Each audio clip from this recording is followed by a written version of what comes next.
The song that backdrops Shuichi's frenzied run through the moonlit streets is Claude Debussy's Suite Bergamasque. Consisting of 4 movements, Suite Bergamasque is famous for its third, Clair de Lune, a title that quite honestly describes the setting: moonlight. The Suite Bergamasque itself is a reference to Paul Verlaine's 1869 poem, which begins with the stanza, "Your soul is a chosen landscape where charming masqueraders and bergamaskers go, playing the lute and dancing and almost sad beneath their fanciful disguises." And it's in this opening stanza that we find 2 critical and incredibly relevant verses. The first is a reference to the bergamaskers, a reference to the natives of Bergamo, which are reputedly known for their awkward manners. The second, and I think more substantive verse, is sad beneath their fanciful disguises. These 2 verses suit the incredibly melancholic mood of Takako Shimura's Hourou Musuko, as the slow, soft, subdued narration of its protagonist Shuichi Nitori is consistently challenged with internal and external unease about his, but to the character's desire, her gender dysphoria. And it's no surprise that Aoki chose Clair de Lune as not only a direct call to the passionate blind nighttime run, but also a clue on the editing and compositional style of the show itself. Clair de Lune is itself a highly impressionist work, and Verlaine is himself a literary symbolist. One element you'll find in a work like Clair de Lune is its intense cuts, a separation of smooth, transitioning syntax in favor of disruption to create emotional punctures. Like the verses of the poem that the song references, Aoki prefers to adopt quick cuts to accelerate the pace of situations, but also to disrupt the viewer's sensation. Stories are told in disjointed chronological order, preferring in media res to show the consequence of actions before showing the actions themselves. The intent is to magnify a sense of emotional punch to these works, to focus on specific punctures in a narrative, and in doing so, hoping to align what the show is saying with what it wants its audience to feel. And in fact, I do this all the time. But why is it doing this? Why is Hourou Musuko supposedly so reminiscent of a poem? Well, it's because Hourou Musuko is not only a story about boys and girls who want to be girls and boys, but it's also a complex celebration of Japan's own history with transgenderism. At the same time, it makes a statement about the most important element of transgenderism: love. You may or may not know this, but Japan is on the cusp of a silent revolution, and manga is a massive aid. Hourou Musuko is one of the few transgender manga that approach the topic as an internal issue, one that the characters tackle themselves and not as a plot device, and most importantly, it's successful for it. Hourou Musuko borrows a lot of referential clues and cues from its history with transgenderism itself. For instance, the show's fixation on plays, not just gender-bender plays, but plays themselves, or recalls the kabuki theater and history of documented transgenderism as far back as the 1600s. The Onagata themselves were men who impersonate women both on stage and off stage, and yet at the same time could marry women and father children. The continual callback to the clinic and the school as a sanctuary for Nitori's troubles is a reference to the role of the medical field played in relinquishing a lot of illegality of sex change operations in 1998. After all, it was only somewhat recently that Japan was able to define the necessity of sex change operations for those suffering under gender dysphoria, as defined by the DSM-5.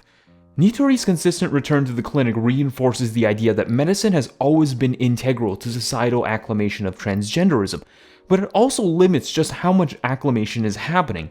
After all, the medical terms themselves are fairly limiting markers of someone's identity.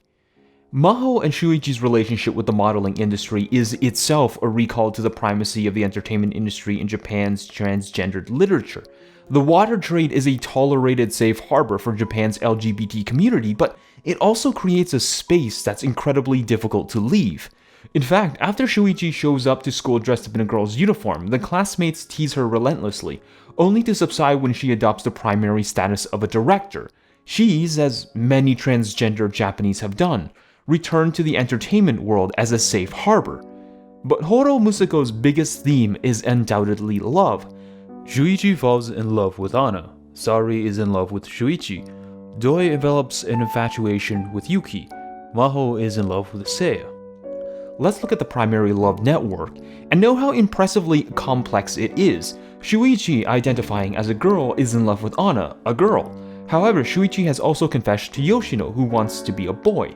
Sari is in love with Shuichi. None of these relationships clearly define their sexual orientation. And, well, that's the point. Hourou Musuko foregrounds love as a definer of these relationships, not their sexuality, and not their genders. You may or may not have a crisis of gender identity, but you've probably felt love. It's a fantastic character audience equalizer. In Hourou Musuko, Shuichi and Yoshino would be new halves, people who are in a state of constant fluidity, where they don't define themselves through one particular binary lens, but multiple simultaneously. Shuichi and Yoshino are somewhat ashamed of their assigned bodies at moments, but their experiences are ultimately ones of coping and slow unfurling transitions. Shuichi is ashamed of her deepening voice, but eventually relents and learns to love it.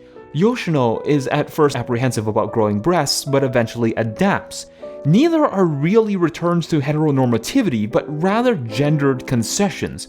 When asked about whether Shuichi is preparing for something as big as an operation, Shuichi can only remain silent.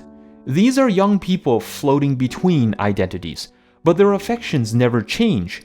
It exists beyond gender, beyond sexuality, something incredibly high order. And it's in love, something we all feel or have felt, that Hourou Musuko grounds the sufferings and challenges of these characters for the audience. Shimura makes a lot of callbacks to the various artifacts that underline Japan's long history with transgenderism, but the primacy of love is so a heteronormative audience can relate more purely to these people. We don't think about why was a boy who wants to be a girl in love with a girl who wants to be a boy, but rather why was Shuichi in love with Yoshino?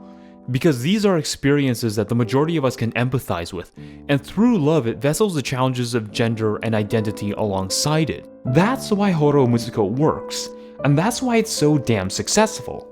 And Aoki's implementation of a disruptive editing style elevates the story's incredibly scant slice-of-life narrative to something experiential. Look at the interview-type openings that prelude some of the arcs. Look at the voyeuristic gaze that frames its shots.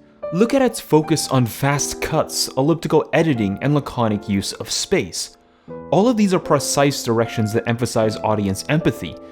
Like a poem, like an impressionist poem, its composition is sharp, disruptive, emotionally restrained, and experiential. That's why I think Clair de Lune is a fantastic choice. That's why I think it's the perfect choice.